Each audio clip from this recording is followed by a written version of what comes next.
Je suis Daniel, serviteur du seul vrai Dieu. Mon histoire est celle de la foi, du courage et d'une intervention divine.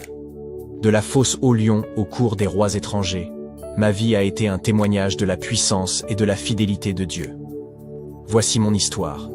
Il y a très longtemps, dans l'ancien royaume de Babylone, vivait un jeune homme nommé Daniel. Daniel venait d'une famille noble de Juda, mais son monde fut bouleversé lorsque Babylone conquit Jérusalem. Les soldats babyloniens entrèrent dans la ville, capturèrent les habitants et détruisirent tout sur leur passage. Daniel, encore très jeune, fut arraché à sa famille et emmené en captivité, loin de chez lui. À Babylone, le roi Nabuchodonosor choisit parmi les captifs les jeunes hommes les plus intelligents et les plus nobles pour servir dans sa cour. Daniel faisait partie de ce groupe. Lui et ses amis, Anania, Michaël et Azaria, furent sélectionnés pour recevoir une formation spéciale afin de devenir des conseillers du roi. Le chef des officiers leur donna de nouveaux noms babyloniens. Daniel fut appelé Beltchatsar, Anania devint Shadrach, Michaël fut nommé Meshach, et Azaria devint Abed-Nego. Les jours passaient, et les jeunes hommes devinrent s'adapter à la vie babylonienne. Mais un problème se présenta rapidement. Le roi ordonna qu'ils mangent de la nourriture de la table royale. Cependant, cette nourriture n'était pas conforme aux lois alimentaires que Daniel et ses amis suivaient en tant que serviteurs du Dieu d'Israël. Le vin et les mets servis au palais étaient interdits selon leurs croyances. Je savais que manger cette nourriture serait trahir ma foi. Alors j'ai décidé de rester fidèle à Dieu, même si cela signifiait prendre un risque. S'il vous plaît, testez-nous pendant 10 jours. Donnez-nous seulement des légumes à manger et de l'eau à boire. Ensuite, comparez notre apparence avec celle des jeunes qui mangent la nourriture du roi. Le chef des officiers hésita.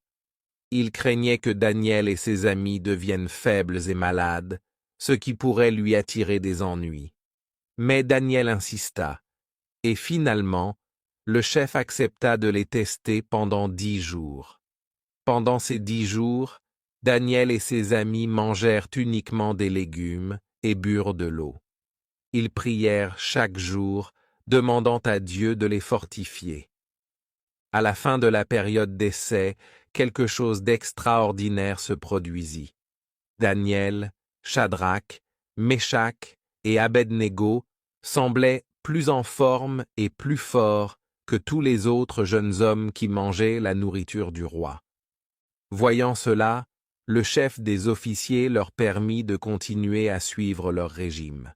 C'était un petit test de foi, mais cela montrait déjà que Dieu était avec nous, même dans les petites choses de la vie quotidienne. Dieu bénit Daniel et ses amis pour leur fidélité. Ils devinrent plus intelligents et plus sages que tous les autres conseillers du roi. Le roi Nabuchodonosor lui-même les trouvait 10 fois plus sages que tous les magiciens et astrologues de Babylone. Mais un jour, une situation bien plus grave survint. Le roi Nabuchodonosor fit un rêve qui le troubla profondément. Ce rêve le hantait, mais il ne pouvait plus se rappeler exactement ce qu'il avait vu. En colère et frustré, le roi convoqua tous ses magiciens, enchantés et astrologues, exigeant non seulement qu'ils lui interprètent le rêve, mais aussi qu'ils lui disent ce qu'il avait rêvé. Si vous ne pouvez pas me dire quel était mon rêve et l'interpréter, je vous ferai tous exécuter. Les sages du royaume étaient terrorisés. Ils protestèrent, disant qu'aucun homme ne pouvait accomplir une telle chose. Cela rendit le roi encore plus furieux. Il ordonna que tous les sages de Babylone, y compris Daniel et ses amis, soient exécutés. Lorsque Daniel apprit cela, il demanda du temps au roi. Il promit d'interpréter le rêve, mais il avait besoin de prier et de chercher une réponse de la part de Dieu.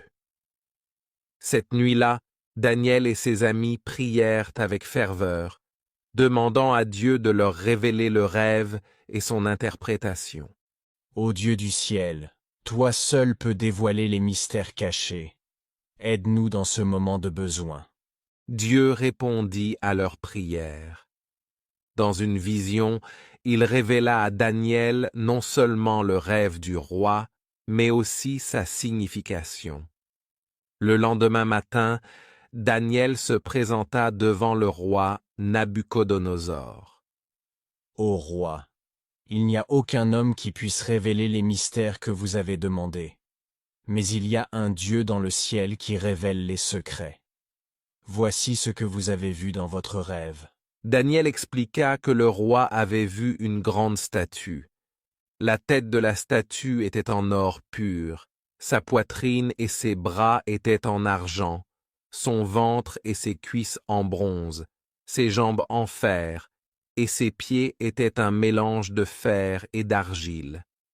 Puis, une pierre, non taillée par des mains humaines, frappa la statue et la réduisit en poussière. Cette pierre devint une grande montagne qui remplit toute la terre.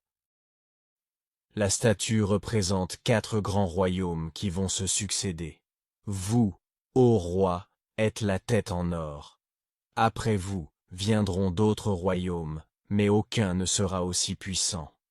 La pierre qui détruit la statue représente le royaume de Dieu, un royaume qui ne passera jamais. En entendant cela, le roi Nabuchodonosor fut rempli d'admiration. Il tomba à genoux devant Daniel et glorifia le Dieu d'Israël. Il éleva Daniel à une position de grande autorité dans le royaume et lui donna de nombreux honneurs. Daniel resta fidèle à Dieu et prospéra dans le service du roi. Mais cette histoire n'était que le début. Plus tard, un nouveau roi, Darius, régna sur Babylone. Daniel, connu pour son intégrité et sa sagesse, devint l'un des 3 administrateurs les plus puissants du royaume. Les autres officiers, jaloux de Daniel, cherchèrent un moyen de le faire tomber.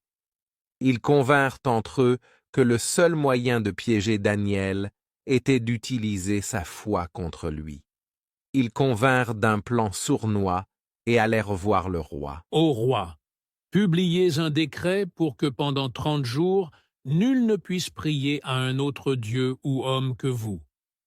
Toute personne qui désobéira sera jetée dans la fosse aux lions. Le roi, flatté par cette idée, signa le décret. Mais Daniel, fidèle à son Dieu, continua à prier 3 fois par jour, comme il l'avait toujours fait. Lorsqu'ils le virent prier, les conspirateurs allèrent aussitôt dénoncer Daniel au roi. Le roi Darius, bien qu'il appréciait Daniel, ne pouvait changer son décret. À contre-cœur, il ordonna que Daniel soit jeté dans la fosse aux lions. Cette nuit-là, le roi ne put trouver le sommeil, inquiet du sort de Daniel. À l'aube, il se précipita vers la fosse et cria « Daniel, serviteur du Dieu vivant, ton Dieu que tu sers fidèlement a-t-il pu te sauver des lions ?» À la grande joie du roi, Daniel répondit « Ô roi, mon Dieu a envoyé son ange et a fermé la gueule des lions. Ils ne m'ont fait aucun mal, car j'ai été trouvé innocent devant lui et devant toi. » Le roi ordonna aussitôt que Daniel soit sorti de la fosse. Les hommes qui avaient conspiré contre lui furent à leur tour jetés dans la fosse, et les lions les dévorèrent avant qu'ils ne touchent le sol. Le roi Darius fit ensuite un décret à travers tout le royaume, proclamant que le Dieu de Daniel était le Dieu vivant et qu'il devait être honoré par tous. Tout au long de ma vie, j'ai vu la main de Dieu me protéger et me guider. Que vous soyez dans une situation difficile ou face à des défis, sachez que Dieu est fidèle. Restez ferme dans votre foi, et il vous délivrera.